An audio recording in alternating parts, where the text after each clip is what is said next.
everyone, this is Shao from Journey in Bullets with my Higanting Pagi from Hiraya Journal. If you haven't seen it yet, I'll link the full review in the description box below as well as the cards above. Also, 10% of their proceeds will go to a non-profit organization called Lamave Philippines, which aims to help our ocean friends, the manta rays, whale sharks, and turtles, to name a few. This means that when you purchase your Higanting Pagi, not only are you able to have the first holographic bullet journal in the Philippines, but you're also helping in the research and conservation of our marine friends. Don't forget to check their website to see their projects, programs, and any upcoming events to participate in. And now let's start with my cover page. Firstly, before I forget, apologies for not being able to post my September bullet journal video. I have been quite busy last August with my birthday, launch, and start of classes. I think I'll make a flip through very soon. Really sorry about that. Okay, so for my cover page, I decided to make a snow globe where jellyfishes float around. When I was testing pens for my theme this month, I was filling in jellyfishes trying to make them look transparent. Then, as I was filming, I tried to put outlines on each of them first, and then that struck me. How transparent can you get when you only give them outlines? With my zebra mild liner, I outlined the jellyfishes twice to make the colors pop out a bit more since that's what we're only working with. For the inside of the snow globe, I used two of my Tombow dual brush pens to try and create an ombre effect. To be honest, it wasn't easy as people make it seem on the internet. I had a hard time with blending the colors while trying not to rip the paper. I tested using water to blend the colors, but I did not get the result I wanted, so I stuck to using my blending brush. It was the first time for me to use this brush, so I was kind of excited in a way when I saw that the middle was blending. Well, it wasn't perfect, but considering that this is my first try, I think I did a pretty good job. Using my Monami Plus pen in lilac, I outlined the inner part of the snow globe, and then I used my Hiraya Acrylico acrylic pen in pilak or silver to outline the snow globe itself. I'm sorry my hand shook this time. My hand literally said shooked. So I was left with a wonky looking snow globe. I may be great at creating straight lines, but making circles is just way out of my reach. To make my jellyfishes pop from the page, I used my Hiraya Acrylico in Dalisay or white to give each of my jellyfish a popping outline. And believe me when I say that it made the whole page so much better than I would have ever imagined. To give it a more solid look, I went over it once more. I tried to hide the dark blotches of ink using stickers, but eventually you'll see me replace them with a metallic gel pen. The stickers ain't giving it to me, so I'm sorry if you think the stickers did a better job at hiding the mistakes. Wait, no. Actually, looking at my video right now, I think the stickers look better in camera. Period. In person, it doesn't give justice to the cover page. So here I am writing something in Baybayin. It is a writing system native to the Philippines that was widely used in Luzon and other parts of the Philippines prior to and during the 16th and 17th centuries. Of course, it was replaced by the Latin alphabet because of the Spanish colonization.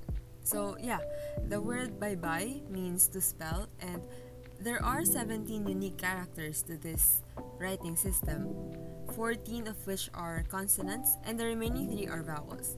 In order to create the 2 other vowels, you'll add a symbol on the upper or lower part of the vowel character you wrote, depending on what vowel you wanted to add. Okay, enough with the baybayin. I'll leave an article below if you'd like to know more about this beautiful writing system unique to the Philippines. Can you give it a try and decode what I wrote here? Leave it in the comments below. I'd love to see you try. After writing the baybayin, I decided to remove the stickers and draw sparkles using my gel pen. To balance all the purple out with black ink, I used my Tombow brush pen to write the word October just below the snow globe.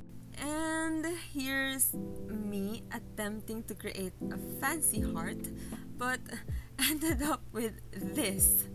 What's that? Good thing I have my trusty stickers to save me. Well, nobody's gonna know. Nobody's gonna know, right? This will be our tiny little secret for those of you who are watching this. Moving on to my monthly spread, because I have not yet decided on what code to write here, so we're just going to leave it blank for now. On the upper left side of the spread, I wrote October in the same font as I did in my cover page. Then I proceeded to mesmerize myself with creating straight lines without a ruler. I remember during filming this that I was thinking to myself, when did I learn to do this? Was it during my YouTube career or was it before? Because I can remember it clearly that I used a ruler in my early days of bullet journaling, and that usually does not end very well for me. That would probably 2019 Xiao's reason for ditching the ruler. On the right side of the spread, I drew a box for my goals. I added the background for my headers and gave the month a purple drop shadow.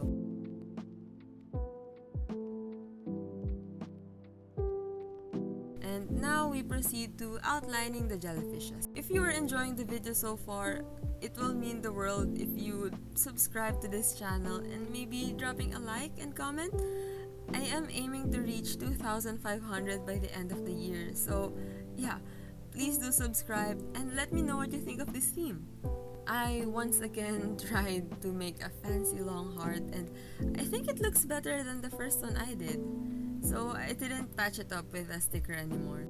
Here I am adding circles for the dates of the month. I really love the randomness of different shades of colors in my monthly setup, so I've been sticking to this randomness ever since. I used my metallic gel pen to write the dates of the month. If you're interested as to what materials or supplies I'm using in my videos, you can check the description box below. All links are affiliate links, which means using my links will not cost you extra, but I will receive a tiny amount for referring you.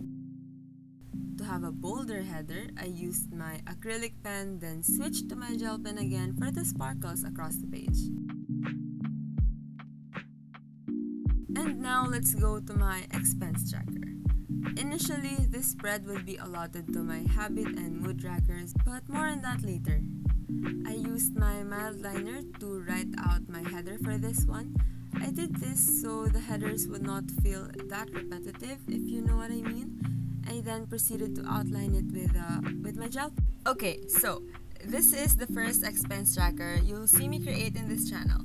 I don't remember why I haven't done any expense trackers in my monthly setups, but anyway, here it is. I divided my page into 4 boxes. In the first box, I wrote beginning balance October and October allowance. If you don't know, I am an accountancy student at university, so making this tracker felt like a small pun in my bachelor program. I'll write the corresponding amount in the second column in the first box. The second box would be where I put my expenses. The first column is the date, followed by the item, and price in the last column. Will my expenses fit in this box? We'll see. If you see me create my expense tracker next month and it's 2 pages, then the answer is no, my expenses did not fit in the box I made.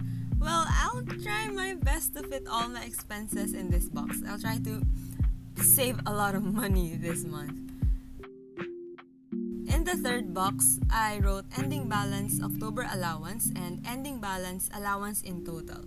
Seeing this, I realized that I should have written beginning balance October allowance in the first box. What a tongue twister.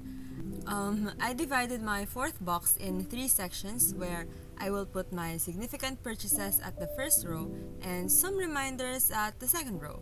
The reminders I want myself to see are the ratio for saving, which is 50% for needs and 30% for wants, and then 20% for savings, as well as my target savings from my October allowance. Let me know if you want to create this same expense tracker or if you have created this expense tracker.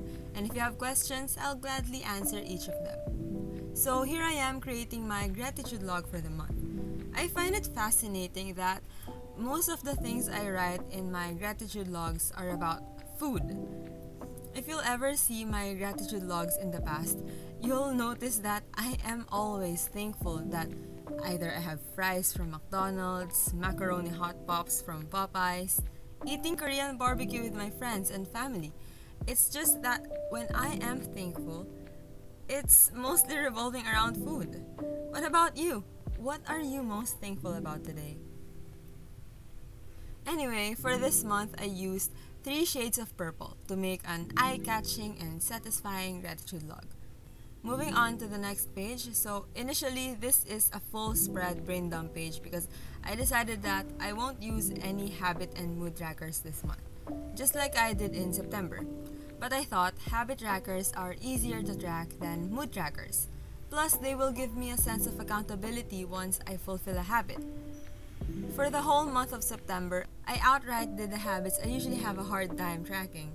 Right then and there, I sketched out a layout for my habit tracker page that I have never used before. The layout is compact and I managed to fit 8 habits without feeling overwhelmed. At the bottom of the page, I drew 2 boxes. In the first box, I wrote the habits I want to focus on, and the second box will contain my reflections, either about my habits or my overall performance. When I was taking photos for my Instagram feed, the page felt a bit empty, so I decided to put grids on the lighter habit trackers, and they immediately popped out. If you want to see this change I made or this addition I made to this page, do follow my Instagram at Journey in Bullets. It will be linked down below as well. The habits I am tracking this October is bullet journaling, studying, watching anime, morning and night skincare, vitamins, playing, and stress. Tell me what habits you're tracking this month.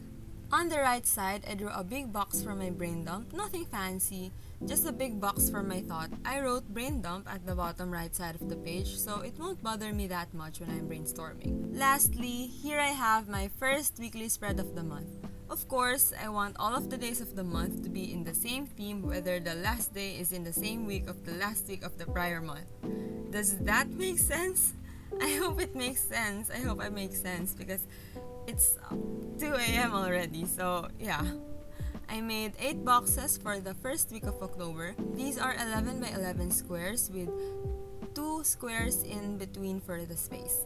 The box for events has 32 by 11 squares, giving each day a 4 by 11 square space. At this point of the video, I have no words to say anymore. I hope you're still watching though. Here I am struggling to color the top and bottom of my boxes with the chisel tip of the mild liner.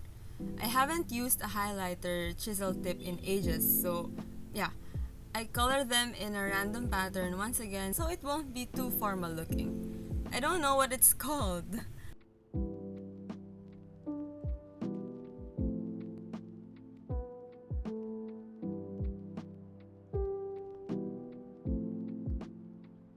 Off camera, I added another line at the top for the headers of the week.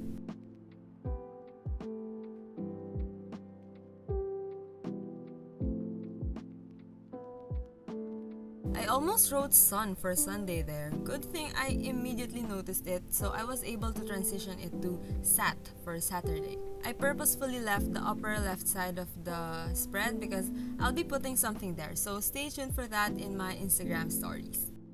And now, here is the final flip through. I hope you liked my theme for October.